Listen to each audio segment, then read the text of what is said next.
श्री रामकृष्ण देव एक कहानी कहा करते थे। एक जुलाहा था, गरीब था, परंतु बड़ा भक्त था। और उसके पास एक शब्द था जिसको वो तकिया कलाम कहा जाता है।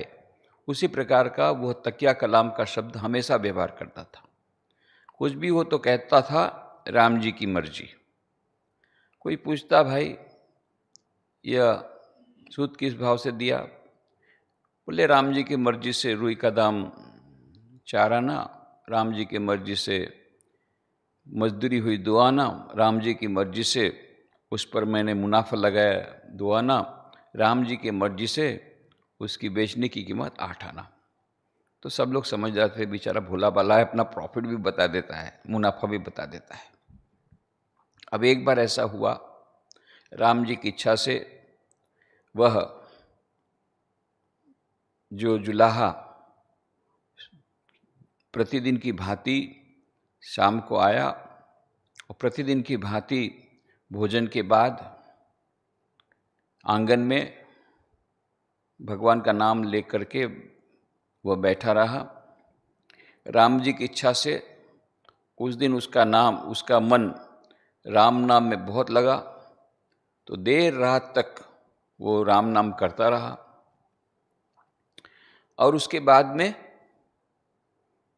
कोई 4 चोर आते हैं, कहीं से उनको माल मिला था, तो बहुत माल मिला था। अब ले तो लिया, उठा नहीं सकते थे, बहुत भारी था। उसी समय उन्होंने देखा कि यह आंगन में यह व्यक्ति बैठा है और राम नाम ले रहा है। इतनी रात को और कोई व्यक्ति मिला नहीं, तो उसी रात को कुली कहाँ मिलता, मजदूर कहाँ मिलता। तो तब इन्होंने आके बोला ए उठ, तब वो उठ गया। फिर उन्होंने अपना माल उस पर सिर पर रखा, बोले चल। तो फिर वो चलने लग गया। अब आगे वो जा रहा है राम राम राम राम करते करते, और पीछे चोर जा रहे हैं। उतनी देर में पुलिस आई तो चारों चोर तो भाग गए, और ये तो धीरे धीरे राम राम राम राम करते आगे जा रहा है। पुलिस ने पकड़ लिया मुद्दा माल सहित। पुलिस को लगा चलो ये बहुत बड़ा उपहार मिलेगा इस बार, क्योंकि मुद्दा माल सहित यदि किसी चोर को पकड़ा जाए तो इनाम मिलता है, एकदम कॉट रेड हैंडेड जिसको बोलते हैं। बस फिर पकड़ा गया, उसको जेल में भर्ती कर दिया, जेल में डाल दिया। अब केस चला, गाँव लोग को पता चला, अरे वो जुलाहा इतना परम भक्त राम जी का, सब समय राम जी की मर्जी कहता है, और इस प्रकार से उसको जेल में डाल दिया। वो कभी चोरी कर सकता है जो अपना मुनाफा बता देता है? तब उन्होंने न्यायाधीश को कहा सर इसमें कुछ गड़बड़ लगती है, ये तो हम इस व्यक्ति को जानते हैं, कभी झूठ नहीं बोलता है, हमेशा भगवान का परम भक्त है, मुनाफा भी बता देता है, तो ये कैसे चोरी करेगा?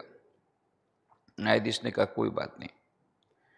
फिर जब केस चलने लगा, उसको खड़ा किया विटनेस बॉक्स में, फिर बोला जो जो है सच सच बताओ और विस्तार से पूरा बताओ, सचमुच में क्या हुआ है, और बिल्कुल झूठ मत बोलना।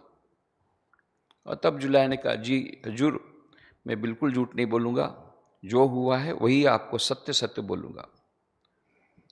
तो बात ऐसी है जी हजूर, राम की इच्छा से उस दिन मैं सूद का धंधा करता हूँ। राम जी की इच्छा से प्रतिदिन की भांति भोजन के बाद, रात्रि भोजन के बाद बाहर आंगन में बैठ करके राम नाम कर रहा था। अब राम जी की इच्छा से राम में बहुत मन लग गया, तो राम जी की इच्छा से देर तक मैं राम नाम कर रहा था। तब तक राम जी की इच्छा से 4 चोर आए।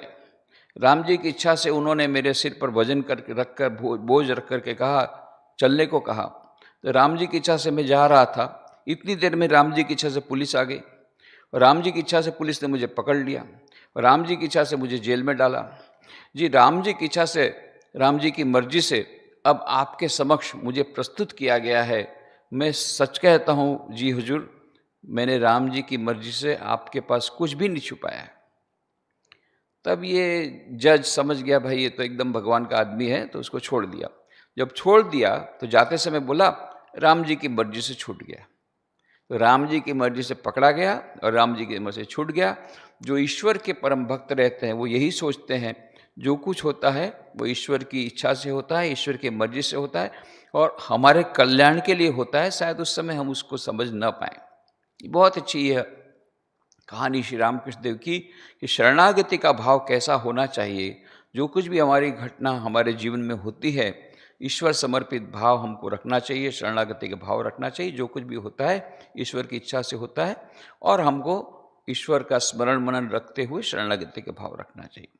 और इसी प्रकार से यही कहानी मानो इस प्रकार से हम देखते हैं लीमड़ी में वही राम जी की मर्जी से किस प्रकार से एक के बाद एक घटनाएं होती हैं।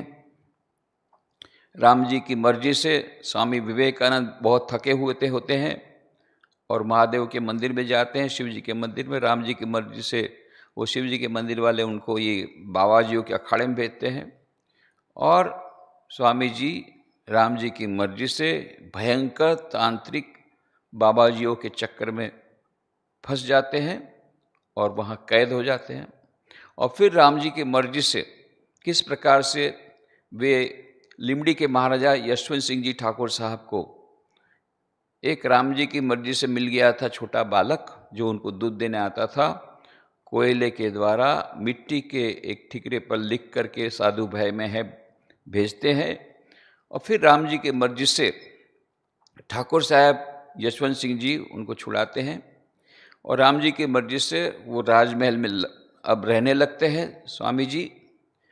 अब राम जी की मर्जी से जो लिमड़ी में घटनाएं हुई जो हुई उसके बाद में राम जी की इच्छा से यशवंत सिंह जी की मंत्र दीक्षा होती है। राम जी की इच्छा से वे बहुत ही स्वामी विवेकानंद जी में अनुरक्त हो जाते हैं, उनके परम मित्र बन जाते हैं। इतने अधिक कि बाद में महाबलेश्वर में और फिर पुणे में भी राम जी की इच्छा से उनकी मुलाकात होती है महाबलेश्वर में। फिर राम जी की इच्छा से वहाँ भी 1.5 महीना बिताते हैं और राम जी की इच्छा से राम जी की मर्जी से फिर पूना में भी उनके साथ 1.5 महीना बिताते हैं। और फिर राम जी की मर्जी से बहुत बार उन्होंने स्वामी विवेकानंद को लिखा। राम जी की मर्जी से स्वामी विवेकानंद ने कई बार फिर से अमेरिका से वापस लौटने के बाद आने का प्रयत्न किया, पर राम जी की मर्जी से प्रत्येक बार कोई न कोई बाधा आई और राम जी की मर्जी से बाद में स्वामी विवेकानंद का लिमड़ी आना नहीं हुआ। परंतु राम जी की मर्जी से 1906 में राजमहल में जब आग लगी तो राम जी की मर्जी से वही हिस्सा था जिसमें स्वामी विवेकानंद रहे थे और उस दरबारगढ़ में दरबार हॉल में उन्होंने वार्तालाप किया था, उतना ही हिस्सा राम जी की मर्जी से बच गया, बाकी सब जलकर खाक हो गया। और फिर बाद में उसी दरबारगढ़ को, उसी टावर बंगले को पाने के लिए राम जी की मर्जी से छबिल भाई शाह, जिसका नाम बाद में रामकृष्ण वाला हुआ, उन्होंने राजमाता के सामने प्रस्ताव रखा कि उसको दिया जाए रामकृष्ण प्रार्थना मंदिर को। और किस प्रकार से राजमाता राम जी की मर्जी से तुरंत तैयार हो जाती है, क्योंकि राम जी की मर्जी से राजमाता प्रवीण कुंवर बा को श्री रामकृष्ण देव के सतत दर्शन होते थे, स्वप्न में नहीं सचमुच में। 1951 से लेकर 1954 तक उनको दर्शन होते हैं। राम जी की मर्जी से राजमाता जाती है अपने गुरु के पास, उनके गुरु के आश्रम में आबू माउंट आबू में, जहाँ पर श्रद्धानंद जी उनके गुरु बोलते हैं। उनके यहाँ छवि देख करके जब राजमाता बोलती है कौन है, और तब राम जी की मर्जी से उनको पता पड़ता है कि ये तो रामकृष्ण परमहंस है, स्वामी विवेकानंद के गुरु। और फिर वो किस गुरु जी को बताती है कि इनके तो बहुत दर्शन होते हैं। तो बाद में गुरु ने कहा कि आपसे कुछ काम करवाएंगे। बाद में राजमाता को पता लगता है कि श्री रामकृष्ण देव मुझके पास ये काम कराना चाहते थे, मेरा राजमहल वो चाहते थे। वो उनको पता पड़ता है जब छबिल भाई शाह, वो व्यापारी, किस प्रकार से राम जी की मर्जी से रंगून छोड़ करके लिमड़ी में आते हैं और किस प्रकार से उनकी पत्नी अजवाड़ी बा को श्री रामकृष्ण देव के दर्शन होते हैं राम जी की मर्जी से 1967 में। और फिर किस प्रकार से राम जी की मर्जी से वहाँ रामकृष्ण प्रार्थना मंदिर आत्मस्थान जी महाराज रामकृष्ण आश्रम राजकोट के तत्कालीन अध्यक्ष महाराज के उनकी प्रेरणा से यह शुरू होता है राम जी की मर्जी से। और फिर किस प्रकार से राम जी की मर्जी से छबिल भाई शाह का उनकी मंत्र दीक्षा होती है पूज्य वीरेश्वरानंद जी महाराज के पास, और फिर राम जी की मर्जी से किस प्रकार अजवाड़ी बेन को मंत्र दीक्षा देने के लिए स्वामी वीरेश्वरानंद जी महाराज स्वयं उनके पास जाकर के राम जी की मर्जी से अजवाड़ी बेन की दीक्षा उन्हीं के कमरे में उन्हीं के बिछाने पर होती है। ये सब हमने कहा था, और इसीलिए जब बाद में प्रार्थना मंदिर के लिए जब छबिल भाई शाह जाते हैं तो राजमाता किस प्रकार से बोलती है कि मैं स्वयं भी रामकृष्ण देव की भक्त हूँ, क्योंकि रामकृष्ण देव मुझे 51 से लेकर 54 तक मुझे दर्शन देते थे, और 54 में इस प्रकार से मुझे जब मैं बहुत बीमार थी तब उन्होंने दर्शन दे करके मेरी जान बचाई थी। और उस समय यह बाद में बताया था जब मैं गई 54 में माउंट आबू, तब मुझे मेरे गुरुजी ने बताया था, श्रद्धानंद जी ने, कि अवश्य रामकृष्ण देव कुछ आपसे काम कराना चाहते हैं। वो पता पड़ा जब 1968 में जब छबिल भाई ने उनको यह प्रस्ताव रखा, और वो महल बाद में राजमहल राम जी की मर्जी से राजमाता के पुत्र सुपुत्र छत्रसाल जी ने, जो रामकृष्ण प्रार्थना मंदिर को उस समय तक प्रारंभ हुआ था, 14 अक्टूबर 1971 को राम जी की मर्जी से ये रामकृष्ण प्रार्थना मंदिर का प्रारंभ हो गया। और वो उस हॉल में जहाँ पर स्वामी विवेकानंद के साथ रमडी के महाराजा की बातचीत हुआ करती थी, वहाँ पर रामकृष्ण देव, शारदा देवी, स्वामी विवेकानंद की छवियाँ आ गई। और फिर किस प्रकार से राम जी की मर्जी से यह जो आगे बढ़ती है कहानी, और किस प्रकार से बाद में उसका अधिग्रहण रामकृष्ण मिशन द्वारा होता है उस टावर बंगले का। 12 फरवरी 1994 को रामकृष्ण मठ मिशन के जनरल सेक्रेटरी स्वामी आत्मस्थान जी महाराज, उस समय तत्कालीन जनरल सेक्रेटरी, जो कि पहले रामकृष्ण आश्रम राजकोट के अध्यक्ष थे, वे ही उन्हीं के हाथों यह मानो यह महान कार्य सिद्ध होता है राम जी की मर्जी से, और ये रामकृष्ण मिशन का ऑफिशियल सेंटर हो जाता है। ये सब राम जी की मर्जी की कहानी, कैसे डिवाइन प्लान, रामकृष्ण देव की कृपा, कैसे वो एक के बाद अद्भुत घटनाएं, नाटकीय घटनाएं, लगता है कि नाटक हम मानो नाटक हम पढ़ रहे हैं या नाटक देख रहे हैं, पर ऐसा नहीं है, क्योंकि इसका प्रमाण हमारे पास है। तो इस प्रकार से ये राम जी की इच्छा से, राम जी की मर्जी से रामकृष्ण मिशन का ऑफिशियल सेंटर उसी जगह पर होता है, लिमडी में। और यह जो राजमहल जिसमें स्वामी विवेकानंद रहे थे, वो उसको कन्वर्ट किया जाता है स्मृति मंदिर के हिसाब से, और वहाँ पर ये छवियाँ रखी जाती हैं। But the story does not and here, कहानी वहाँ समाप्त नहीं होती है। इधर छबिल भाई शाह ये जब वृद्ध हो गए तो उनको चिंता हुई कि उनके बाद ये रामकृष्ण प्रार्थना मंदिर का क्या होगा, क्योंकि रामकृष्ण मिशन ने तो पहले ही कह दिया था हमारे पास सन्यासी नहीं है, एफिलिएशन आपको नहीं मिलेगा। तब क्या किया जाए, रामकृष्ण प्रार्थना मंदिर कौन चलाएगा? उनके सुपुत्र थे निरंजन भाई शाह, ये बिल्कुल रामकृष्ण देव मानते नहीं थे, और ये स्वाभाविक था, वो तो जैन परिवार के थे, और उनके जितने सगे संबंधी कोई मानता नहीं था रामकृष्ण देव में, सब तो जैन परिवार के थे। तो निरंजन भाई को अच्छा भी नहीं लगता था, क्या ये पिताजी रामकृष्ण वाला नाम उसका हो गया, मेरी दुकान फैक्ट्री का नाम भी रामकृष्ण वाला हो गया, तो उनको एक प्रकार से मन में थोड़ी चिड़ी भी थी। अब छबिल भाई को ये चिंता हुई कि मेरे बाद क्या होगा, तो एक बार उन्होंने निरंजन भाई को बोला कि देखो भाई, अब तो मेरा जाने का टाइम हो गया, फिर मेरी अंतिम इच्छा पूर्ण करो। बोले अवश्य मैं अंतिम इच्छा पूर्ण करूंगा। तो उन्होंने ऐसा प्लान किया, बोले देखो अभी मेरे को तो ठीक से दिखता नहीं है, और मैं रामकृष्ण कथामृत ये पढ़ नहीं पा रहा हूँ, तो यदि तुम मेरे पास बैठ करके रामकृष्ण कथामृत मुझे पढ़ के सुनाओ तो मुझे मेरे दिल को तसल्ली होगी। निरंजन ने कहा भाई ये क्या अंतिम इच्छा है, तो कौन सी बड़ी बात है, मैं अवश्य पढ़ूंगा, मैं तो कोई थोड़ी तो आपने करोड़ रुपए मेरे पास मांगे। अब छबिल भाई का प्लान सक्सेसफुल गया, कैसे? अब निरंजन भाई जब पढ़ करके सुनाते थे तो ये रामकृष्ण देव के परम भक्त बन गए। कथा सुनाते सुनाते परम भक्त। पहले ऐसे उनको बोलते छबील भाई कि तुम कथा मत पढ़ो, तो बोले नहीं, कथा मत पढ़ने की न तो इच्छा है न टाइम है। वो बहुत बिजी थे, बहुत बड़ा बिजनेस था कॉटन का, उनका टाइम ही नहीं था। पर इस प्रकार से छबील भाई ने उनके मरने के पहले निरंजन भाई को परम भक्त बना दिया श्री रामकृष्ण देव का। इस प्रकार से चल रहा है। अब ऐसा हुआ कि उन्होंने, जब वो निरंजन भाई बहुत डायनेमिक थे, उन्होंने बहुत सारी सेवा प्रवृत्तियां बढ़ा दी। रामकृष्ण प्रार्थना मंदिर में पूरे जी जान से लग गए। फिर उन्होंने आत्मस्थानी महाराज को लिखा कि भाई देखो, एक हिंदी, इंग्लिश, बंगला सभी कितनी सारी भाषाओं में गुजराती मंथली निकलती है, तो गुजराती में क्यों मंथली नहीं निकलेगी? गुजरात में कोई मैगजीन क्यों नहीं निकालते हैं आप लोग? अब आत्मस्थानी महाराज का देखो, हमारे पास मैन पावर की कमी है, ये कोई छोटी मोटी बात नहीं है मैगजीन निकालना, और हमारे पास गुजराती सन्यासी कम है, उसमें भी जो इस प्रकार से संपादन का कार्य कर सके वो तो और भी कम है, और इसलिए अभी तो वो संभव नहीं हो पाएगा। 2-3 बार इन्होंने कहा निरंजन भाई। फिर उन्होंने कहा ऐसा करो, आप ही निकालो, आप ही प्रकाशित करो, क्या है।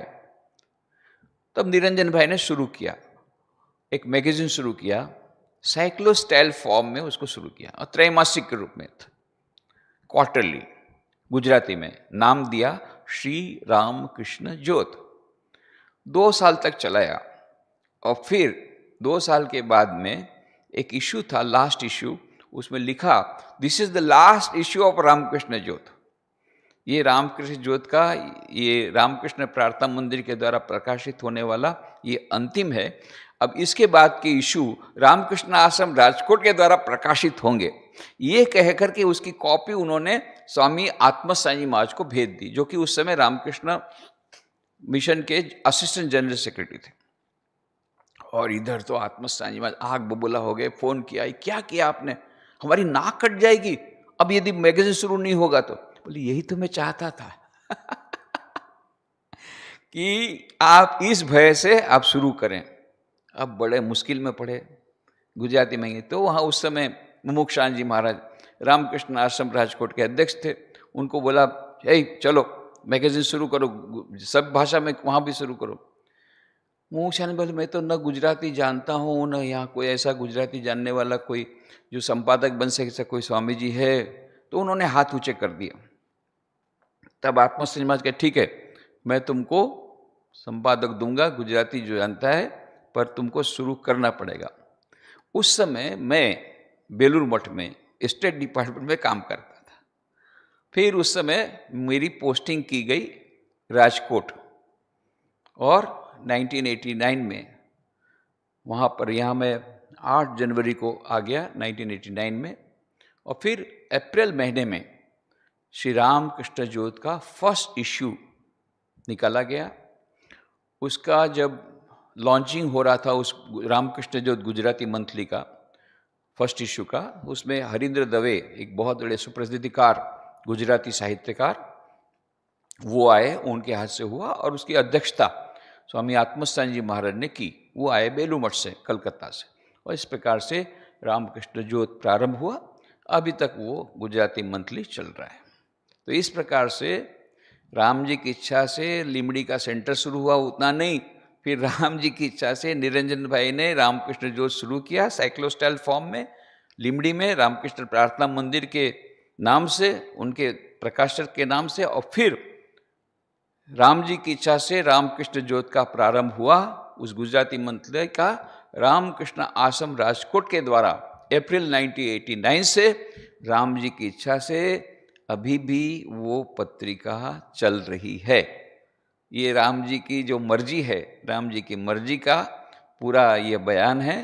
तो ये मानो लिमड़ी में जो भी घटनाएं घटी, ये दिव्य प्रेरणा, दिव्य योजना के अंतर्गत, तो मानो वहाँ पर ये जो लिमड़ी में जो रामकृष्ण आश्रम की स्थापना हुई, उतना ही नहीं, उसके साथ साथ श्री रामकृष्ण ज्योत जो गुजराती मंथली जो यहाँ रामकृष्ण आश्रम राज के द्वारा स्टार्ट किया गया, उसका भी मूल वहाँ लिमड़ी सेंटर में है। तो इस प्रकार से श्री रामकृष्ण देव की, यह राम जी की मर्जी से, श्री रामकृष्ण देव की कृपा बरस रही है। आज भी वो दिव्य योजना के अंतर्गत बहुत सारे कार्य करा रहे हैं। हम लोग तो केवल एकदम यंत्र स्वरूप हैं। बहुत अच्छा बंगला गीत है, श्री रामकृष्ण गाया करते, सकली तुम्हारी इच्छा, इच्छा में ही तारा तुम्ही, तुम्हार कर्म तुम्ही करो माँ, लोके बोले करी आमी। माँ सब कुछ तुम्हारी इच्छा है, जो कुछ होता है दुनिया में उसको तुम्हारी इच्छा से होता है। आमी जंत्र तुम्ही जंत्री, आमी घर तुम्ही घरणी, आमी रथ तुम्ही रथी माँ, जैमन चालाओ तेमनी चली। कहते हैं कि मैं यंत्र हूँ माँ और तुम यंत्री हो, मैं रथ हूँ तुम रथी हो, जैसा तुम चलाते हो चक्का ऐसा मैं चलता हूँ। तो यही हमको दिखता है, सचमुच में फील होता है कि मानो हम यंत्र स्वरूप हैं। किस प्रकार से श्री रामकृष्ण देव, यह पूरा रामकृष्ण मिशन यह शुरू हुआ। स्वामी विवेकानंद को प्रेरणा दे करके माँ शारदा देवी प्रार्थना करती है बोध गया में, और फिर स्वामी विवेकानंद प्रयत्न करते हैं, रामकृष्ण मिशन की स्थापना होती है। वहाँ से लेकर आज तक कैसे श्री रामकृष्ण देव अपनी कृपा के द्वारा किस प्रकार से लोगों को प्रेरित करते हैं और ये सब कार्य निष्पादन हो रहे हैं। हम तो केवल यंत्र स्वरूप हैं। हम धन्य हैं जो हमको यंत्र स्वरूप चुना गया। तो भगवान श्री रामकृष्ण देव, माँ शारदा देवी के स्वामी और स्वामी विवेकानंद के चरणों में प्रार्थना करें कि यह भाव हमारा बना रहे कि हम यंत्र हैं, वे यंत्री हैं, ईश्वर यंत्री हैं, और उनकी जो दिव्य योजना वे जिस प्रकार से चला रहे हैं उसमें हम यंत्र बन करके अपना जीवन धन्य करें। और ऐसी शक्ति प्रभु हमें दें ताकि हम अपने आप को यंत्र समझ सकें और यथा साध्य हमारी जो आहुति उस महान यज्ञ में दे सके। ओम शांति शांति शांति। हरि ओम तत्सत। श्री राम कृष्णार्पणमस्तु।